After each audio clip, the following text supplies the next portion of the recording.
অন্যায়, অসত্য, জুলুম, নির্যাতনের বিরুদ্ধে আপোষহীন ভূমিকা অব্যাহত রাখবে পাঠকপ্রিয় দৈনিক যুগান্তর। গত ২৫ বছরের চেয়ে আরও বেগবান, প্রাণবন্ত হবে নতুন পথ চলা। ২৬ বছরে পদার্পণ উপলক্ষে এমনই প্রত্যাশা করেছেন যুগান্তর কর্তৃপক্ষ ও শুভানুধ্যায়ীরা। এই উপলক্ষে আয়োজিত অনুষ্ঠানে জুলাই গণ অভ্যুত্থানে শহীদ আবু সাঈদের পরিবার সহ কয়েকটি পরিবারকে আর্থিক অনুদান তুলে দেওয়া হয় যমুনা গ্রুপের পক্ষ থেকে। সত্যের সন্ধানে নির্ভীক স্লোগানে যাত্রা শুরু করে যুগান্তর। ১-২ করে সিকি শতাব্দী পার করল জনপ্রিয় এই দৈনিক পত্রিকাটি। স্বপ্নদ্রষ্টা নুরুল ইসলামের প্রত্যাশিত পথ, সাদাকে সাদা কালোকে কালো বলার দুরন্ত সাহস নিয়ে এগিয়েছে যুগান্তর। ২৬ বছরে পা দেয়ার ক্ষণটি স্মরণীয় করে রাখতে এসেছিলেন সরকার, রাজনীতি, অর্থনীতি এবং বিভিন্ন প্রতিষ্ঠানের বিশিষ্ট ব্যক্তিরা।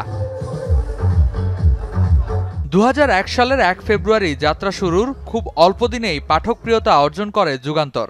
বস্তুনিষ্ঠ সংবাদ, আকর্ষণীয় ফিচার আর দেশখ্যাত লেখকদের লেখনীতে বরাবরই সমৃদ্ধ এই দৈনিকটি। আড়াই দশকের পথ চলায় পাঠকের আস্থা ও ভালোবাসা সাহস জুগিয়েছে যুগান্তর কর্মীদের। যে সময়টিতে ফ্যাসিবাদ কথা বলার অধিকার কেড়ে নিয়েছিল, সেই সময়ে যুগান্তর সাহস করে অনেক কথা বলেছে, কথা বলার চেষ্টা করেছে। একটি নির্বাচিত সরকারের পরে বাংলাদেশে একটা পলিটিক্যাল অর্ডার, ডেমোক্রেটিক অর্ডার, একটা মুক্ত পরিবেশে যুগান্তর তার কাজ করতে পারবে আগামী দিনে, সেটা আমরা আশা করছি। চরম কঠিন সময় আমরা দেখেছি নিপীড়িত নির্যাতিত মানুষের কণ্ঠ হিসেবে অনেকখানি যুগান্তর কিন্তু আন্দোলনকারী ফ্যাসিবাদ বিরোধী জনতার পাশে ছিল। রাজধানী ঢাকা কিংবা প্রান্তের কোনো জেলা বা উপজেলা সবার খবর তুলে গণমানুষের কণ্ঠস্বরে পরিণত হয় যুগান্তর। শাসকের চোখ রাঙানিতে ভয় না পেয়ে বরাবর মানুষের কথা বলতে চেয়েছে পত্রিকাটি। আমি কোনোটা কখনো দেখিনি যে ব্যক্তিকেন্দ্রিক কোনো খবর তৈরি হতো, এবং এই বিগত সময়ে এত ফ্যাসিবাদীর মধ্যেও তারা চেষ্টা করেছে যে সত্যটুকু বের করতে। পুরো ১৫ বছরে বাংলাদেশের জার্নালিজমের মিনিমাম ফ্রিডম ছিল না, সেখানে যুগান্তর খুবই সম্মুখভাগের একটা যোদ্ধা ছিল এবং তারা চেয়েছে তাদের জার্নালিজমের ইন্ডিপেন্ডেন্সটা রাখতে। নানা চড়াই উতরাই বাধা বিপত্তি ডিঙিয়ে সত্য প্রকাশে যুগান্তর এখন টকবগে সাহসী যোদ্ধা।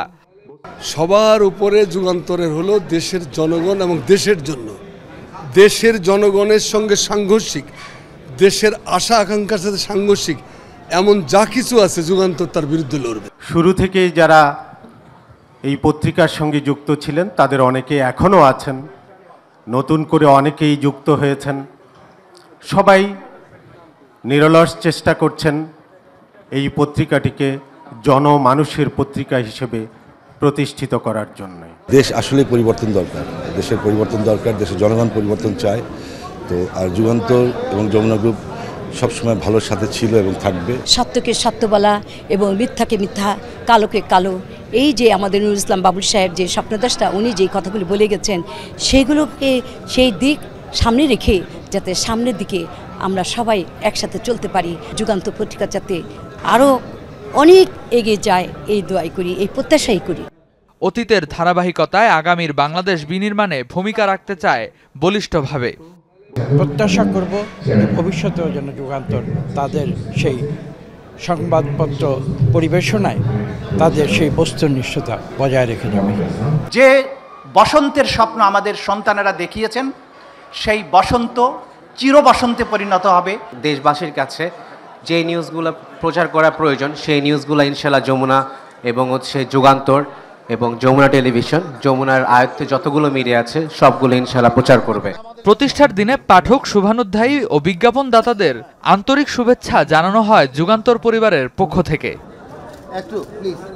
রেদওয়ান আহমেদ, যমুনা নিউজ, ঢাকা।